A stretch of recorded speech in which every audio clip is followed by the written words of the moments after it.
Hey guys, y'all already know who it is. On Anisha, back with another video.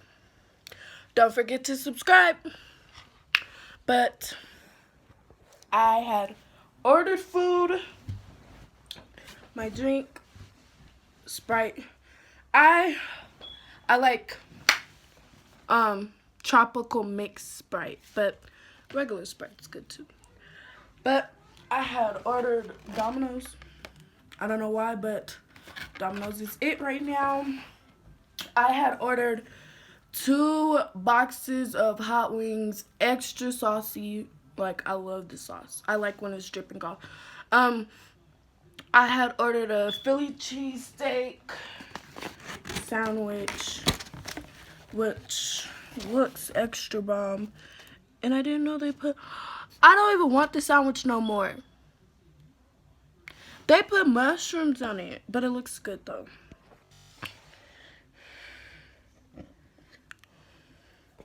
Yeah, I'm probably gonna give that to my mom. Cause I don't like mushrooms.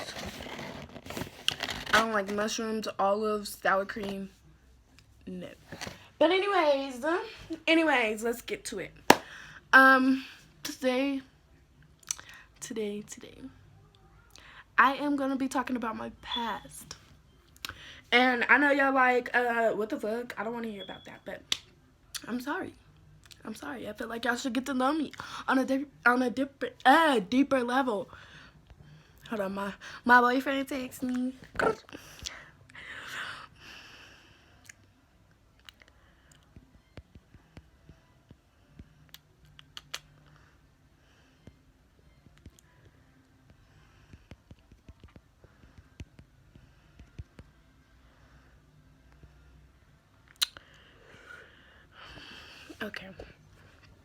Okay.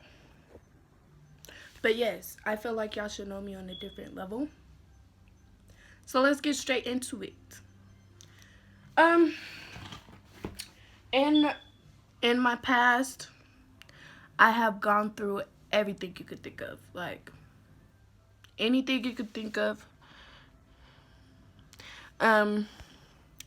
From mental abuse, physical abuse. Hold on, my boyfriend texts me again.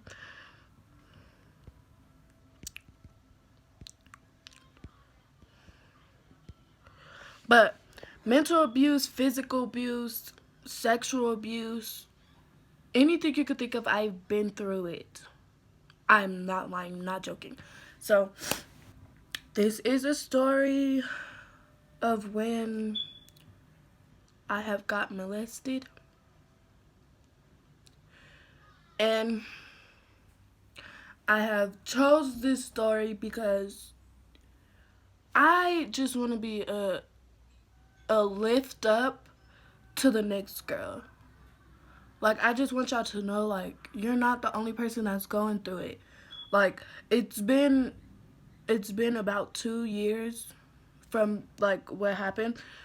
And I still think about it.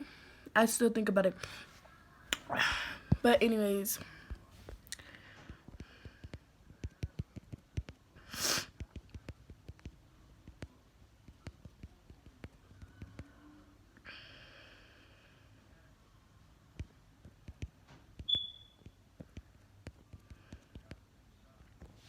But yes, I still think about it. But anyways, let me get to it. It was 2 years ago, like I said. It was in the summertime. July 7th. If you want to know, the real date is July 7th. I was cool with my ex. Like, we've dated and we broke up, and I was still cool with him. And his mother loved me. Shout out to Miss Olivia. She knows she is. But she loves me. And I love her too. She's currently have cancer right now, and I'm sorry. And my prayers go out to you, Miss Olivia. I love you. But anyways, I would go to his house and we would have fun. We would chill. We'd do this, blah blah blah blah. We would actually still be flirting. Like, I would spend the night at his house type shit. Like, yes. But I was watching my ex's nephew and nieces, his mom's grandkids. Um, I was watching them, and like it was like a party. It was like a party. Everybody was there. Like Miss Olivia was there. Her family was there. They were cooking. They were doing everything. And I came over and babysat. I babysat the two kids, and I spent the night there. And it was late. It was getting late. Everybody was laying down, and the kids I was watching, they was already asleep. So I decided to go in another room and go to sleep. I went in the living room and I went to sleep. I had a cover. And I had a cover. And next thing you know, it's the morning time now. Next thing you know, I'm asleep. I'm asleep, and next thing you know, like I feel something like gaze on my leg. I'm like I'm asleep, and I didn't feel it until like the fourth time, and I'm like, okay, like I know I'm not tripping. So I'm waking up. I'm waking up to like see like what is this? Like I thought it was my ex, cause me and my ex we'd be playing like that. We'd be flirting and stuff. Uh, and like he was feeling on my leg, and then I'm waking up. I'm waking up, and like when I open my eyes and I realize who it is, like it's a grown ass man. Like I'm laying on the couch and he's like right by my feet. He's by my feet, like he positioned me like my legs was on top of him. Like I don't know if that makes sense, but yes. And I woke up and realized it's not the person who I thought it was, and I went crazy. Like when I woke up, his fingers was like I don't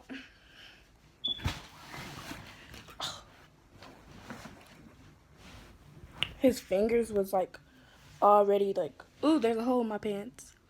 Sorry guys. His finger was like already right here. Like literally like in between my legs. But anyways, when I woke up and I realized it wasn't the person who I thought it was, I went crazy, but I started kicking, like I went crazy, like I went into complete panic mode. I didn't know what to do. And so he jumped up, he pulled his phone out, he walked to the other side of the room. Like we're in the living room. Nobody's in the living room. I'm sorry.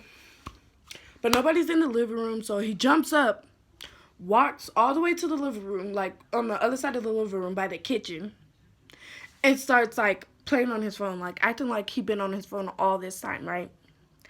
And my brother's girlfriend at the time his girlfriend, she came out of like the back room because like it's like a room right here and then another room across the hall, and then like you come through the hallway, and like that's the living room.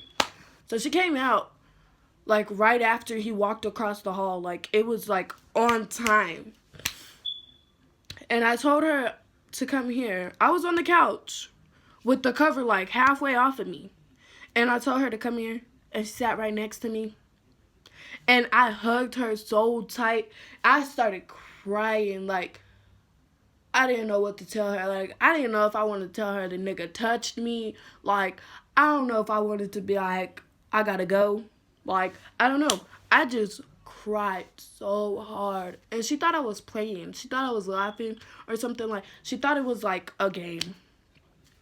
And then next thing you know, she looked at me and she was like, "Did this nigga touch you?" That's exactly what she said. And I was like I didn't say nothing. I just shook my head. I was like, "Yeah, the nigga touched me. Like he touched me. He know what he did."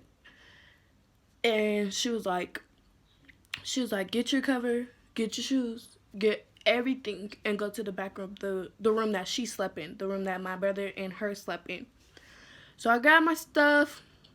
I went in the back room, and she's still in the living room, kitchen, and she grabs a knife. Like it was a real big kitchen knife, like cut raw potatoes with type of knife.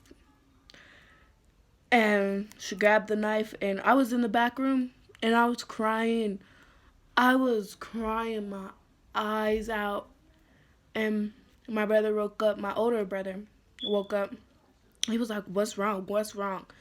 I was like, "He touched me." Like, I didn't know what to say. So I was like, "He touched me. He touched me. He touched me." He was like, "Who? What are you talking about? What are you talking about?" I didn't know the nigga name. I mean, I know his name now, but I didn't know the nigga name. I was like, "Him? I don't know. He's Mexican." I was just describing him. I was like, "He's Mexican. The one that was cooking last night. He was cooking all the food last night. He was cooking all seafood last night." So I'm like, "He's tall. He's Mexican. He was cooking. He was in the kitchen last night." And he was like, "Wait, Delfino? Like, is that who you're talking about?" I was like, "Yes, him." And then the door was open. So like everybody like walking past the room, like you could see them. And he walked past the room and went to Miss Olivia's room. And I'm like, him right there. He's acting like he didn't do nothing. My brother got so mad. You can have some. My brother got so mad and was like, I mean, pretend this is a like a can of like pop. He's like squished it like with his hands, bare hands, and I was like, whoa, and and then like after that, he got up, like after processing like what I told him, he got up and he was like, "Hey, let me talk to you. Let me talk to you." And then that's when I went to Miss Olivia's room. I went straight to Miss Olivia's room, and she was like, "What's going on?"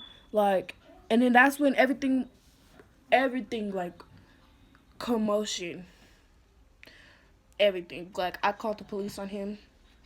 Well, Miss Olivia called the police on him, and I went to the hospital, and I had got a rape kit, like a rape kit test.